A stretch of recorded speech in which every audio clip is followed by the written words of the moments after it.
Oi, gente, tudo bom? Meu nome é Bianca, que faço parte do Ministério Integre Jovem da IBNU. A gente vai estar dando continuidade à nossa sequência de devocionais do livro do Timothy Keller, Juízes para Você. Se esse é o seu primeiro vídeo aqui do nosso canal, eu recomendo que vocês estejam vendo os vídeos anteriores para vocês estarem entendendo mais ou menos a sequência dos nossos devocionais. A gente vai falar hoje sobre o capítulo 12, parte 2, que é referente aos capítulos 17 e 18 do livro de Juízes. Então, no último vídeo, a gente falou um pouco sobre a história de Mica, um homem que aparentemente era bem religioso e resolveu construir um ídolo para sua própria casa e fazer o seu filho de sacerdote. E dessa forma, ele ignorou completamente todas as recomendações que Deus havia deixado para como ele deveria ser adorado.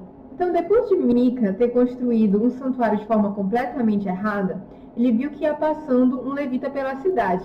Aquilo era muito conveniente para ele, porque ele sabia que as únicas pessoas que poderiam ser sacerdotes eram os levitas. E se ele pegasse aquele levita e transformasse em um sacerdote para ele, ele ia estar um pouquinho mais conforme as leis de Deus. É interessante que os motivos pelo qual Mica queria que um levita fosse seu sacerdote é porque ele queria ser abençoado. Ele fala no versículo 13: "Agora sei que o Senhor me tratará com bondade, pois esse levita se tornou o meu sacerdote."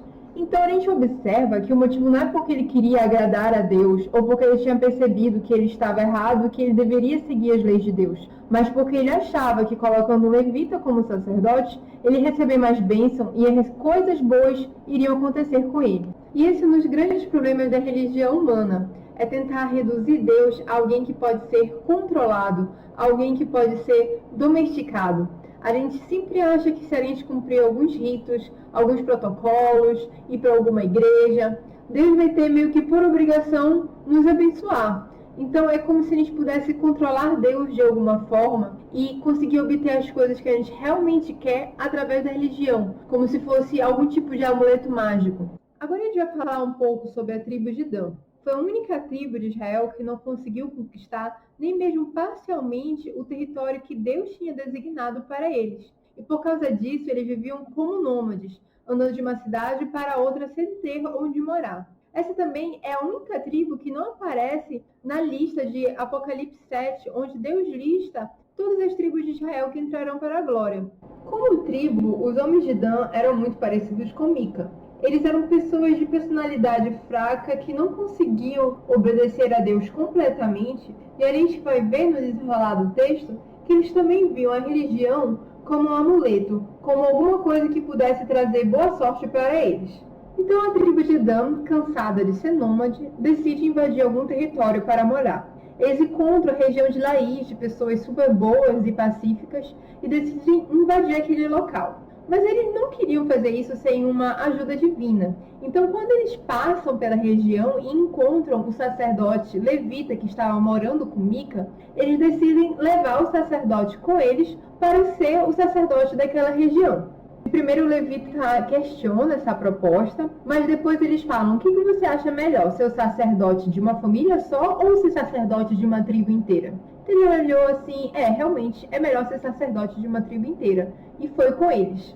Então eles vão lá, depois de terem roubado o ídolo e o sacerdote da casa de Mica, eles invadem a região de Laís, matam todo mundo a fio de espada, queimam toda a cidade e começam a morar naquela região. Nessa história, a gente consegue analisar bem o comportamento dos três personagens. Primeiro de Mica, que apostou todas as suas forças naquele ídolo e naquele sacerdote. Quando ele foi roubado de tudo, ele ficou completamente desesperado.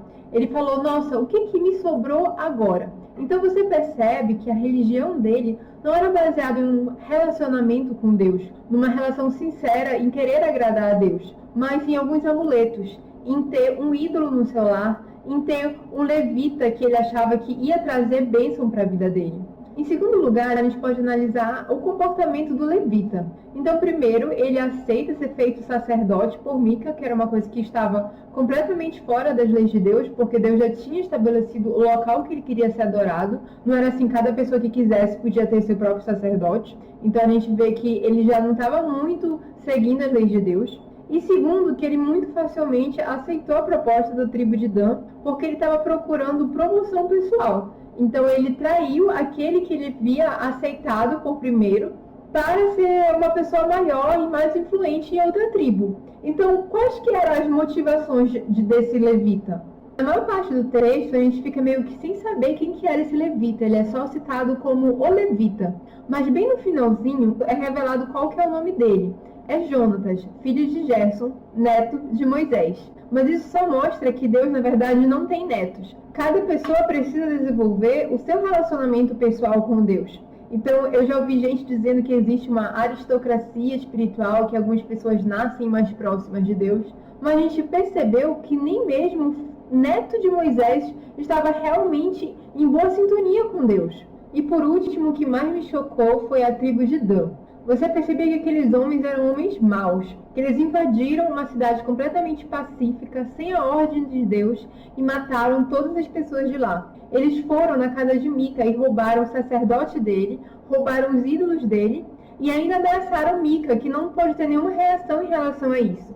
Mas, mesmo assim, eram homens super religiosos que faziam questão de ter um sacerdote levita junto com eles.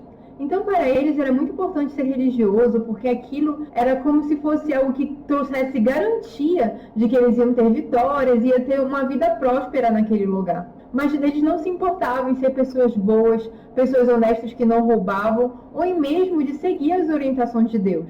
Isso é muito comum nos dias de hoje, pessoas que fazem questão de ter uma religião, fazem questão de seguir alguma coisa meio que para se sentir protegido ou achar que Deus vai abençoar eles, mas não se importa em seguir o que realmente Deus quer para eles, não importa em conhecer Deus, aquilo é só algo que vai trazer prosperidade para a vida deles. Tem algumas perguntas que eu queria trazer um pouco para a gente refletir essa semana. Primeiro, quais são os ídolos da nossa vida, as coisas que a gente se importa, que a gente acha que se roubarem da gente, a gente vai sentir que não nos sobrou nada. Igual o Mica, quando roubaram para ele aquele ídolo que era tudo para ele, ele sentiu que ele ficou sem nada, vazio. Será que tem alguma coisa que se nos roubarem, a gente vai sentir que perdemos tudo? E será que essas coisas não estão se tornando ídolos na nossa vida? Outra pergunta é, de que modo o Evangelho tem se tornado prático em nossas vidas? Ou será que a gente é igual à tribo de Dan, que a gente tem uma religião para se acharmos pessoas melhores que as outras, mas no fundo tratamos as outras pessoas com crueldade e maldade? Então, como isso tem transformado os nossos relacionamentos com nossos pais, nossos irmãos, nossos filhos, colegas de trabalho? Será que nós estamos nos tornando pessoas mais amorosas? Pessoas que estão realmente transmitindo o amor de Deus? Ou isso realmente é só uma questão de religião, é só um amuleto para abençoar nossas vidas? E é isso, eu espero que a gente esteja desenvolvendo um relacionamento melhor com Deus, porque nessa história sangrenta, a gente vê que não faltou religião. As pessoas dessa história todas eram muito religiosas e todas estavam com o coração muito longe de Deus. E que a gente realmente possa estar buscando a Ele com todo o nosso coração e toda a nossa alma.